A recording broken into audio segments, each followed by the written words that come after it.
1절에 보면 하나님의 계명을 지키며 예수의 증거를 가진 남은 무리가 등장하는데, 우리가 잠언을 공부를 하다 보면 잠언에서는 그 율법에 대하여 강조를 합니다. 그래서 이 삶과 죽음의 문제, 오늘 잠언 3과 공부를 하겠습니다. 일요일 소지에 보면 우리의 삶 속에 존재한 법, 율법에 대해서 공부를 하게 되는데, 잠언 6장 21절, 또 7장 3절에 그 말씀이 있어요. 그것을 항상 내 마음에 새기며 내 목에 매라. 이것을 내 손가락에 매며 이것을 내 마음판에 새기라. 그렇게 얘기했어요. 뭐를 새기라고 그랬어요? 이 잠언에서는 지금 뭐를 새기라고 지금 부탁하고 있습니까? 하나님의 법을 새기라고 하는 것이죠. 하나님의 계명, 하나님의 율법을 새기라고 하고 있습니다. 그런데 이 성경의 잠언에서는 율법을 새기라 이렇게 얘기했는데, 율법을 마음에 새기고 지키는 일에 아주 그 방해가 되는 이유는 뭐냐면, 십자가에서 예수님의 십자가로 율법이 또 계명이 패했다라고 이렇게 가르치고 이론을 세우면, 이 하나님의 율법을 잘 순종할까요? 못할까요? 하나님의 율법을 가슴판에 새길 수 있을까요? 없을까요? 없어요. 예, 이 가슴판에 율법을 새길 수가 없죠. 그래서 사단은 이러한 이론과 이러한 주장을 통해서 우리가 율법을 지키고 순종하는 일, 그 다음에 율법을 가슴에 새기는 일을 방해합니다. 그래서 오늘 우리는 어떻게 이 율법을 마음에 새길 수 있을까 하는 걸 좀 생각해 보겠습니다. 우리는 십자가 율법을 패했나요? 패하지 않았나요? 안 패하지 않았어요. 이 양으로 제사 지내는 제사법은, 의문의 율법은 이제 실체이신 예수님께서 오셔서 이제 그것은 완성되고 이제 끝나서 이제는 우리가 믿음으로 예수님을 받아들이고 영접하면 되는 것이지만, 도덕적 율법, 십계명은 폐해지지 않았습니다. 지금도 그래서 계명을 지켜야 돼요? 안 지켜야 돼요? 부모를 공경하라는 법은 지금도 유효합니까? 안 합니까? 유효하죠? 그 다음에 거짓말하지 말라, 거짓 증거하지 말라 하는 계명은 유효합니까? 유효하지 않습니까? 유효해요. 그 다음에 나 외에 다른 신을 섬기지 말라 하는 십계명 중에 첫 번째 계명은 유효합니까? 유효하지 않습니까? 유효해요. 유효한 거죠. 그러니까 계명이 십자가로 인해서 폐해졌다고 말하는 것은 굉장한 모순이 있습니다. 십계명이 계명을 폐했다면 나 외에 다른 신을 섬기라는 계명도 폐해져야 되는 거죠. 그 다음에 계명의 구조상 나 외에 다른 신을 섬기지 말라고 하는 계명은 그 다음에 있는 9개의 계명을 다 포함하고 있습니다.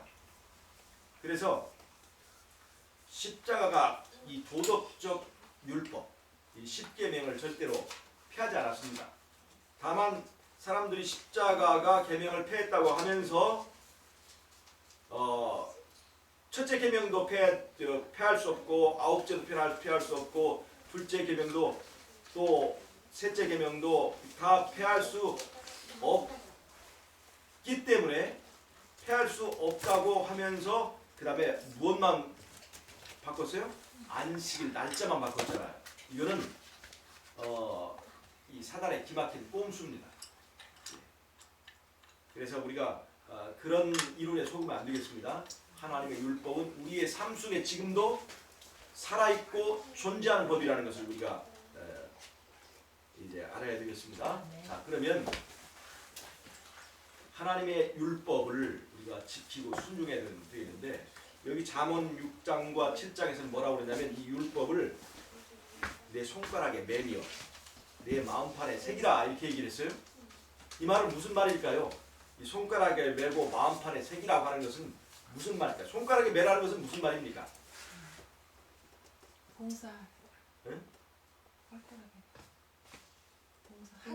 일할 때마다. 우리의 모든 행동과 우리의 모든 이 삶 속에서 항상 그 이 율법을 손가락이 움직이고 행동할 때마다 그 율법을 생각하고 그렇게 행동하라는 것을 말한다 볼 수가 있죠. 율법을 마음판에 새기라고 하는 것은 무슨 뜻일까요? 율법을 마음판에 새기라고 하는 뜻은. 진실로. 율법을 마음판에 새긴 것과 새기지 않은 것의 차이는 어디에 나타납니까? 행동으로 나타나요. 어떻게 행동이 나타나죠? 무의식 중에요. 이런 경험이 있는데 마음속에 막연하게 내 마음속에 뭐뭐를 해야만 된다는 어떤 게 어느 순간에 필이 꽂혔어요. 계획한 것도 아니에요. 그런데 몸은 벌써 하고 있더라고요. 계획한 게 아닌데도. 저는 이 마음판이라고 하는 것을 말해요. 예를 들어서 우리가 어떤 속성을 유전받으면 유전자 속에 기록된 어떤 것들은요, 자기가 의도하지 않고 특별하게 계획하지 않아도 그냥 본능처럼 이렇게 본능처럼 우리의 생활에서 자연스럽게 나오는 것이 바로 이 유전적 행동들이거든요. 그러니까 우리의 가장 깊숙한 곳에 새겨진 것들은 자연스럽게 행동으로 나오기 쉽게 돼 있어요. 그리고 그것을 행하는 것이 너무나 쉬워요. 그리고 그것을 하는 일이 마음에 땡기게 돼 있어요. 그러니까 우리가 밥을 먹을 때, 배고플 때 떡을 먹고 밥을 먹을 때 그 일이 힘이 들어요, 안 힘이 들어요? 억지로 하는 거예요? 땡겨서 하는 거예요? 땡겨서 하는 거란 말이죠. 근데 그것이 바로 이게 유전적으로 우리에게 기록되어 있고 우리의 본능 속에 기록되어 있는 그런 것이거든요. 그런데 그것보다 더 깊숙한 곳에 새겨지는 것이 바로 이렇게 마음판에 새기는 거란 말이에요. 그러니까 마음판에 새겨졌을 때는 어떤 그 현상이 우리에게 나타나냐면 그 일을 하는 것이 자원에서 그 일을 하게 되는 거예요. 그러니까 우리가 어떤 봉사를 한다든가 또 이제 말씀을 본다든가 기도를 한다든가 또 주님께서 우리에게 말씀하신 모든 그 계명을 순종하는 일이 마음판에 새겨진 사람은 굉장히 쉽다는 겁니다. 그러니까 마음판에 새겨지지 않았으면 머리로 항상 생각해야 돼요. 머리로 항상 생각하고 이것을 해야 된다는 것 때문에 고민하게 된단 말이죠. 우리가 이 영어를 배우지 않습니까?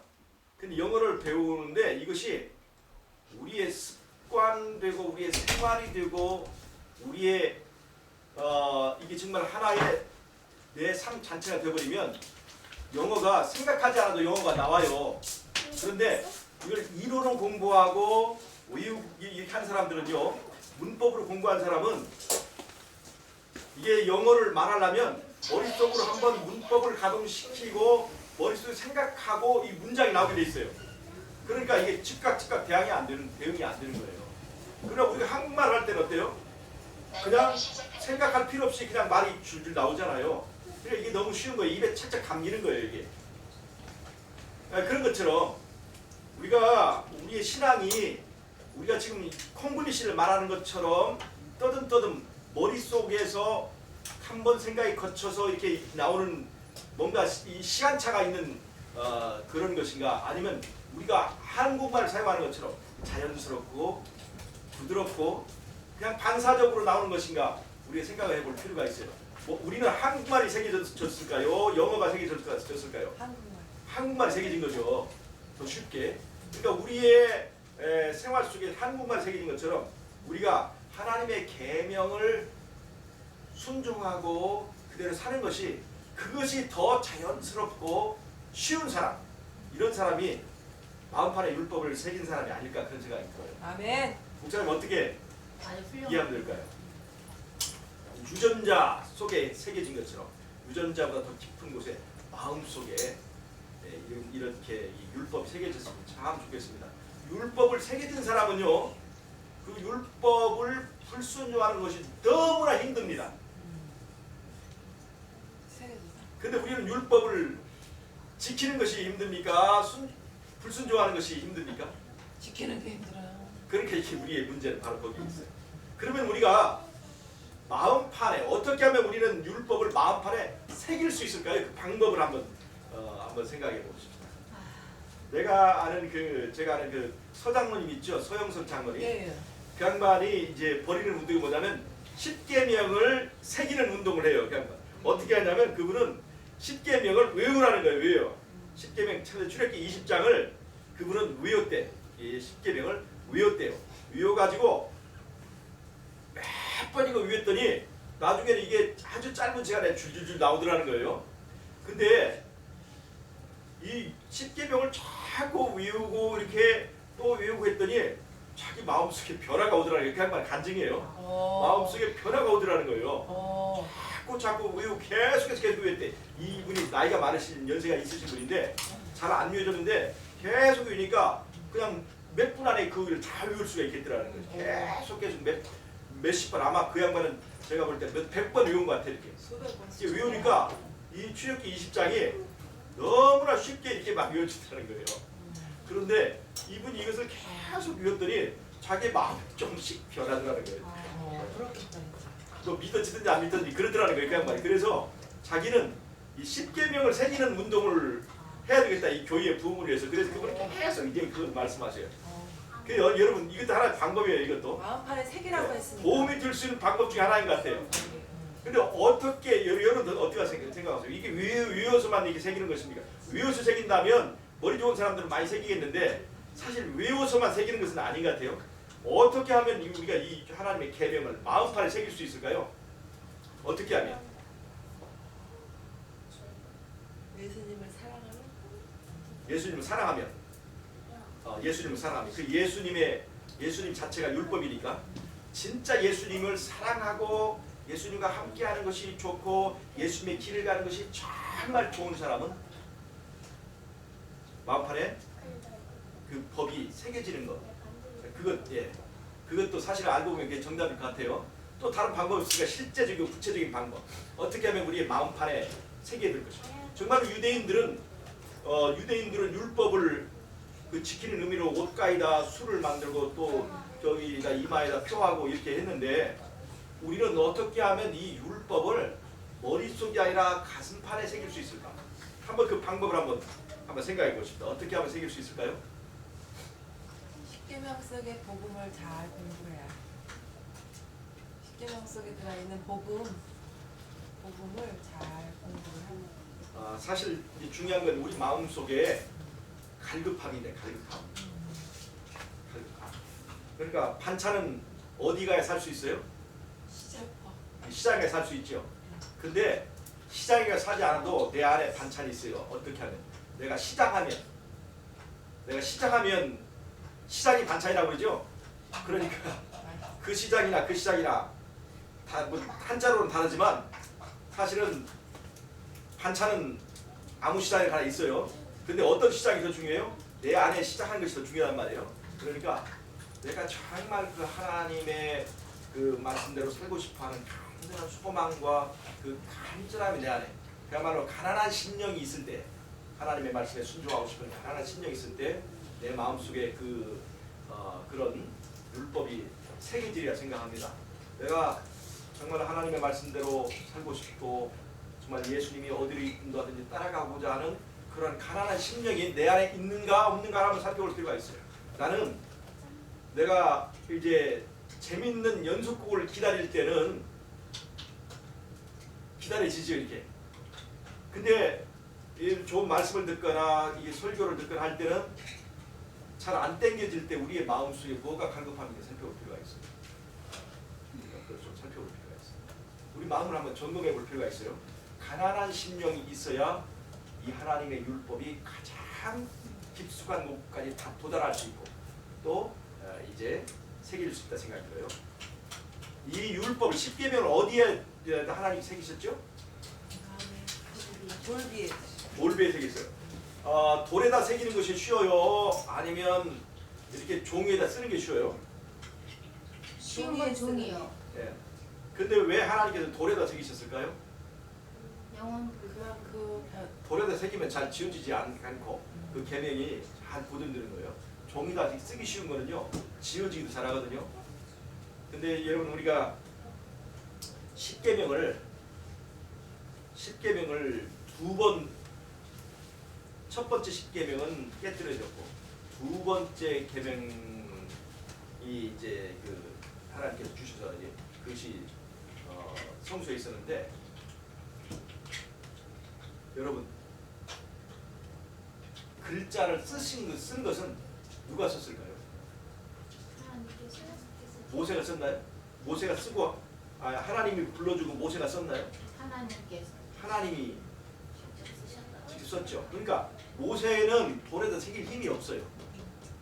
모세 손가락이 아무리 강해도 그또 저기 그가 도구가 있더라도 그것을 그 새길 기술은 없는 거예요. 그러면 이 10계명을 내 돌같이 단단한 마음에 10계명을 새기는 일은 누구만 할 수 있는 것인가요? 하나님만이 할 수 있는 거예요. 그러면 하나님만이 할 수 있는 건데 우리가 이 10계명을 가슴에 새기려면 어떻게 하면 될까요? 이 돌같은 돌비를 하나님께 드리기만 하는 거예요. 이게 모세가 이 10계명을 두 번째 10계명 돌비에다가 10계명을 새길 때 그 돌비는 누가 마련했죠?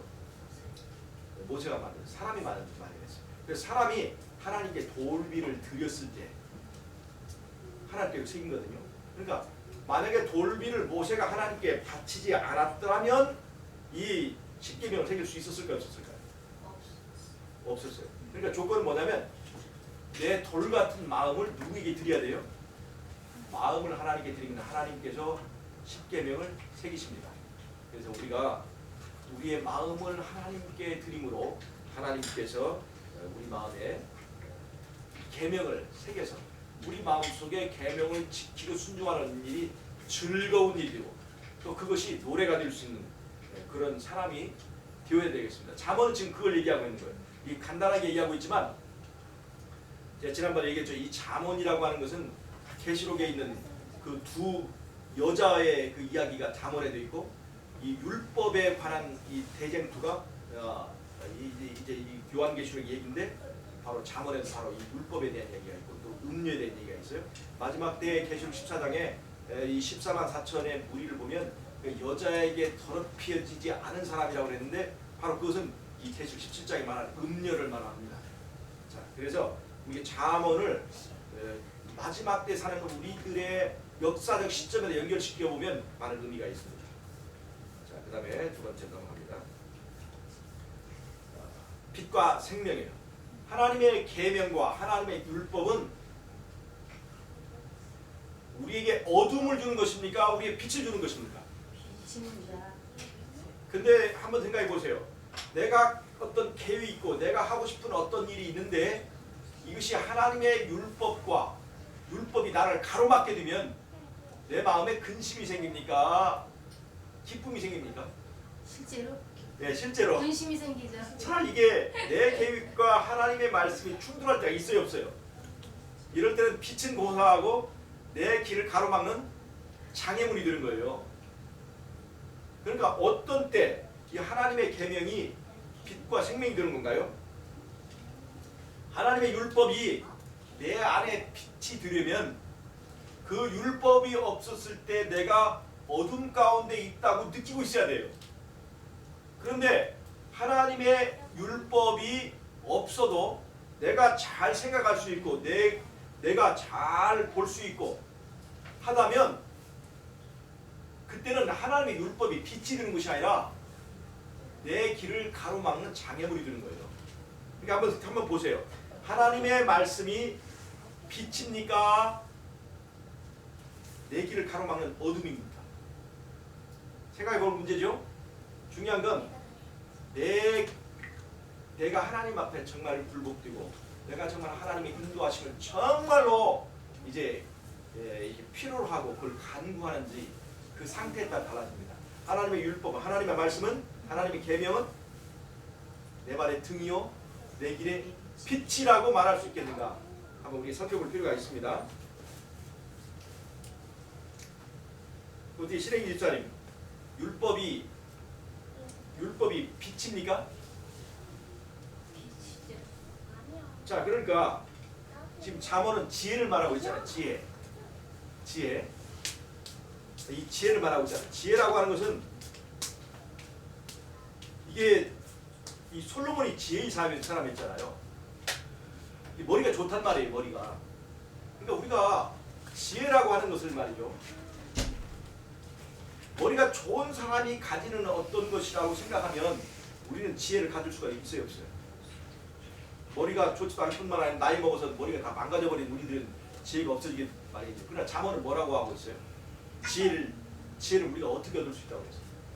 여호와를 경외하는 것이 지혜의 근본이라고 얘기했잖아요. 그러니까 나이를 먹었든지 먹지 않든지 머리가 좋든지 머리가 좋지 않든지 이 잠언은 지금 지혜를 얻을 수 있다고 얘기하고 있고, 빛이라고 하는 것은 바로 우리에게 정말 어떤 사건에서 지혜롭게 행하기 원해서 그 지혜로운 길과 인도를 간구하는 사람에게 하나님께서 우리에게 주신 것이 바로 이 율법인데, 바로 이 율법이 우리의 빛과 같은 것이라는 거죠.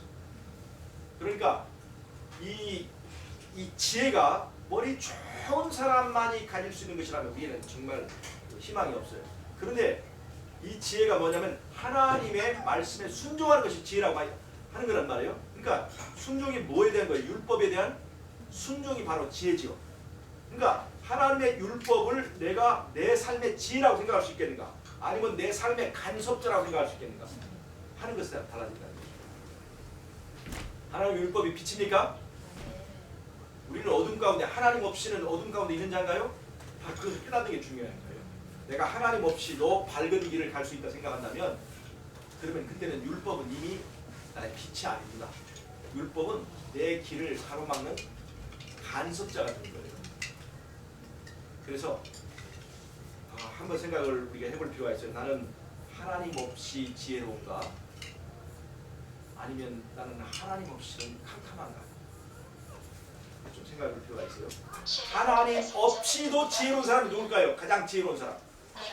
하나님 없이도 가장 지혜로운 사람. 그게 루스벨이잖아요. 빛의 아들 루스벨.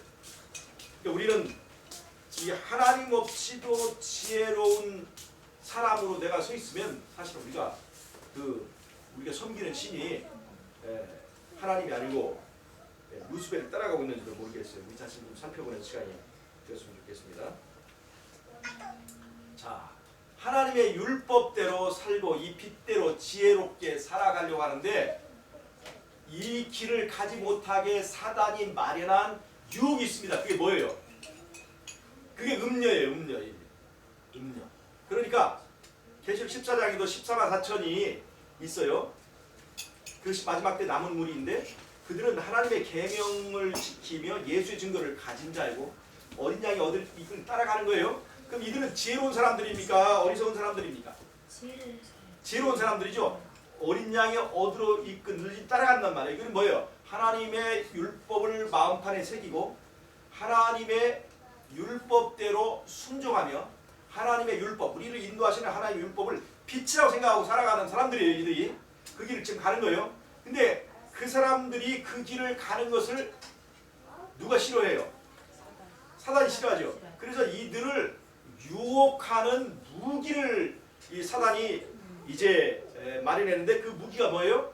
바로 그것이 여자의 음녀. 이게 솔로몬의 잠언인데, 솔로몬이 자가 실제로 겪은 이 솔로몬이 실제적으로 굉장히 지혜로운 사람이잖아요. 이 세상에서 솔로몬처럼 지혜로운 사람 없었는데, 이 솔로몬을 넘어뜨리게 한 게 뭐냐면 여자였어요. 여자들, 수많은 여자들. 그러니까 솔로몬은 자기가 그 전도서에 보면 뭐 처첩이 뭐 수백 명이었다고 하잖아요. 근데 그것이 결국에는 솔로몬에게 올무가 돼서 그 세상에서 가장 지혜롭다는 사람이 가장 어리석게 타락해버린 것이 바로 이 솔로몬의 경험 가운데 있습니다. 이 사람이 이것을 잘 경험하고 뭐 잠언이 뭐 그것을 꼭 경험하고 다 썼다고 볼 수는 없지만, 어떻든 간에 이 솔로몬이 목사님 잠언 전도서는 이게 그 사람의 타락을 경험하고 이게 쓴 걸로 알고 있어요. 잠언은 타락하기 전이죠. 그 후도 있고요. 근데 이게 여기 지금 잠언 6장이나 이런 데서 보면 이게 아마 그 경험을 하기 전이라고 생각해볼 수 있는데, 그러니까 음녀에게서 주의하라고 하는 그런 그 말씀을 썼는데, 이 사람 솔로몬이 자기가 쓴 성경인데 그 삶에서 자기가 말한 그대로 덫에 걸린 사람이 또 솔로몬이란 말이에요. 그러니까 아무도 여기서 장담할 사람이 없어요.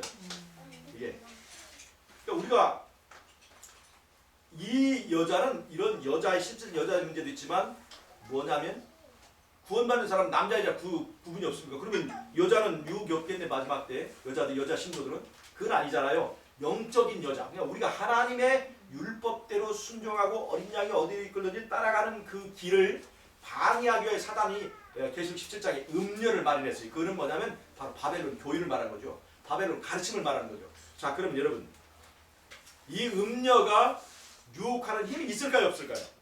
세죠. 음녀가 유혹하는 힘이 있겠어요, 없겠어요? 세죠. 우리가 안식일을 지키고 있는데 일요일 지키려면 일요일 지킬 사람 누가 있어요, 없어요? 그러니까 안식일 지키고 이 안식일 교회의 교인인 이 사람이 일요일을 누가 말한다고 거기 넘어갈 사람이 있겠냐 이 말이에요. 이게 음료의 이론인데 넘어가겠냐 이 말이에요. 안 넘어가지만 더 준비되어 우리가 그건 착각이에요. 음료는 굉장히 매력적인 여자라는 거예요. 그럼. 음료는 유혹하는 힘이 굉장히 우리가 생각하는 것보다 더 세다는 거예요. 그러니까 지금은 우리가 여기서 사경회하고 전도회하고 목사님이 가르쳐주고 옆에서 다 도와줄 수 있지만 정작 마지막 때 이 시련과 환란이 있을 때는 우리 교단에서 우리를 도와줄 수 없고 홀로 설교를 해줄 때가 있어요. 목사님 우리를 도와주지 못하고 우리 홀로 신앙을 쓰게 할 때 그때에 내가 생각했던 것과 전혀 다른 매력을 가지고 우리에게 오는 것이 바로 이 일요일 신성설과 또 일요일 협령과 이런 것이라고 하는 것입니다. 음녀가 얼굴이 못생겨서 음녀가 아니라는 거예요. 음녀는 얼굴이 잘생겼을까요? 못생겼을까요?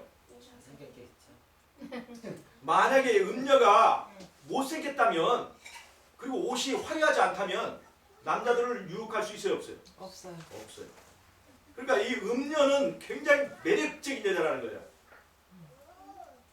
그러니까 남자가 홀리기 쉬운 거예요 이게.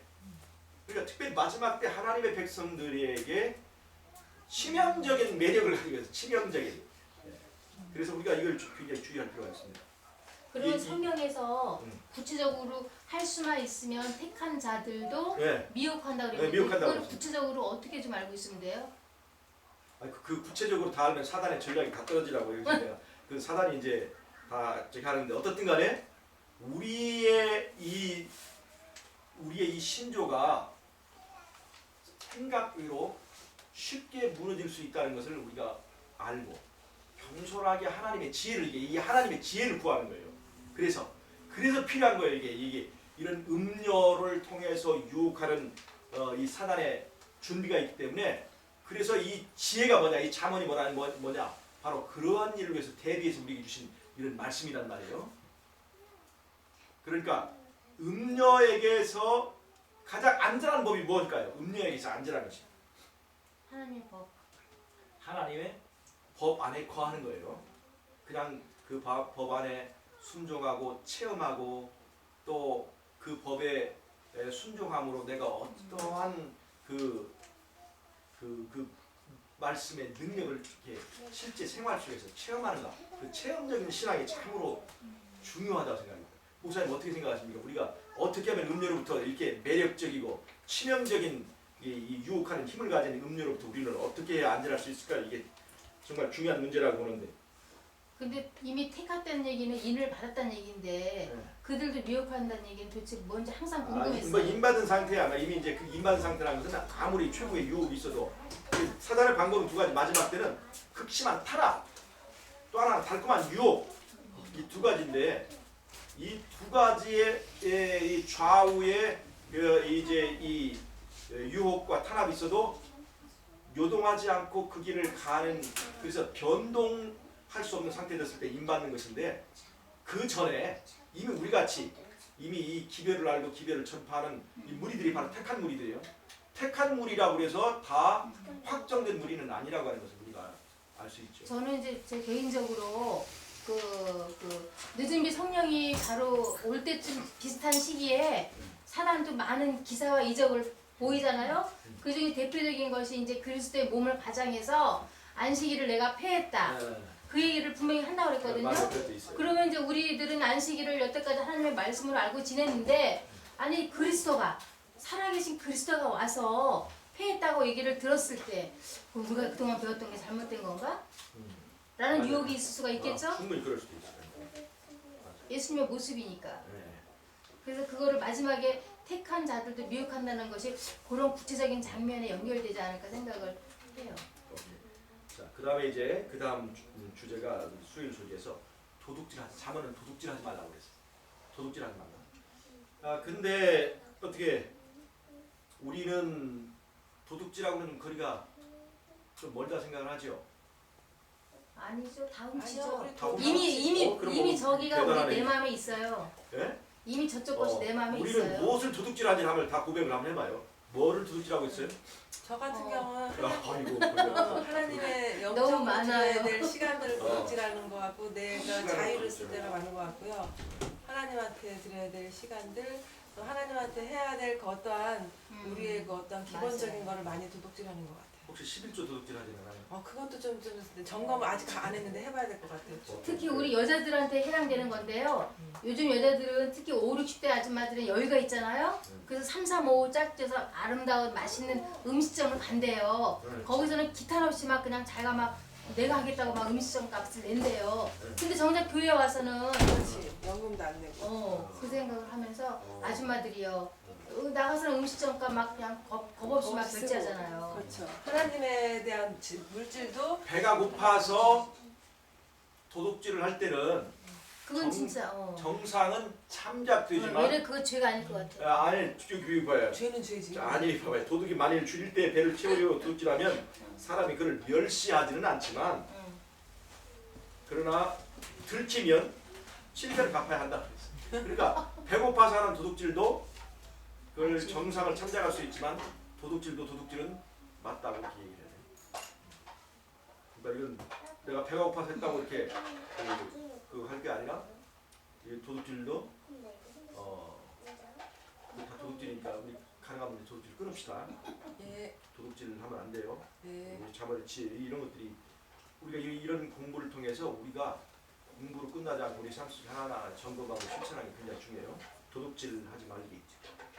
시간 도둑, 그다음에 재물 도둑, 또 우리 애정 도둑, 이 도둑질 하지 말기. 그다음에 애정 도둑이 뭐예요? 참 그리고 애정 도둑이 뭐예요? 뭐 이제 내가 가지고 있는 하나님께 드려야 될 그 애정들을 또 다른 TV에다 준다든가 뭐 이런 것들 가지고. 그다음에 당신 저쪽에 그 농협 그 바구니 그것도 빨리 갖다 줘야 돼요. 어떤? 알았어. 예. 농협 바구니 거기 농협 바구니가 가져오고 근데 거기 남은 강한테 농협 바구니 다 바뀌었어요. 그러면 바뀌었어 거기. 그래도 갖다 줘야지. 줄 수가 없네 이제. 그래도 갖다 줘야지. 너무 갖다 주면 티가 나도. 아, 그거 갖다 줘야지. 장보고 그걸 가져와서 안 갖다 주고 여기서 계속 쓰는. 갖다 줘야지. 알았어. 나볼 때마다 깎여. 아 그러면 저기 교차로 많이 들어있는 교차로 같은 거 한 모금 가져오는 거. 아, 보려고 교차로. 하는 거지만 그거 가지고 도배하려고 막 한 몫씩 가져오는 사람은 다 도둑질해 그거. 어떤 거? 아니 교차로 교차로 지금 같은 데 있잖아. 그게 놨는데 광고 보려고 하나씩 가져오면 되지만 그거 가지고 저 도배하려고 어떤 사람은 그 고물로 팔려고 넣자마자 쑥 빼가는 거 그건 있어요. 도둑질이죠. 완전 그렇게 하면 안 돼요. 도둑질. 차 바닥 좀 보호하려고 좀 몇장 가지고 그렇게 도둑질이네. 그것도 하지 마. 도둑질이죠. 맞아요. 아니 광고 때문에 살짝 보고 뭐 하면 되지만 그 목적으로 양심적으로. 가져오면 안 될 것 같아요. 그럼 너무 많아요. 아이고 지금 우리 도둑질할 거 너무 많겠네. 도둑질한 거 너무 많다. 우리가 이런 것들을 통해서 하나하나 점검하는 것이 필요해요. 그러니까 하나님의 율법을 범하고 이렇게 하는 것이 음녀를 따라가는 것이 상당히 이게 이 정말 쾌락이 있고 스릴이 있는 것이지만 그 잠언에서는 소가 도수장으로 가는 것 같고 미련한 자가 벌을 받으려고 쇠사슬에 매를 가는 것 같다. 이게 요셉이 만약에 빌라도라네 보디발의 부인의 청에 응했더라면 아마 그는 노예 중에서 최고의 지위에 올랐을 거예요. 그러나 그는 결코 노예에서 자유롭게 되지 못했을 거예요. 그렇지. 그러니까 우리가 아니죠. 그렇다 할지라도 노예 우두머리 못 돼. 왜냐면 그 남편이 있는데 외려 복을 얻을 것이 외려 하나님의 법을 어기면 축복이 아니라 결국은 그렇죠. 오히려 더 멸망이야. 쫓겨나고 그랬을 것 같아. 그냥 밝혀져서.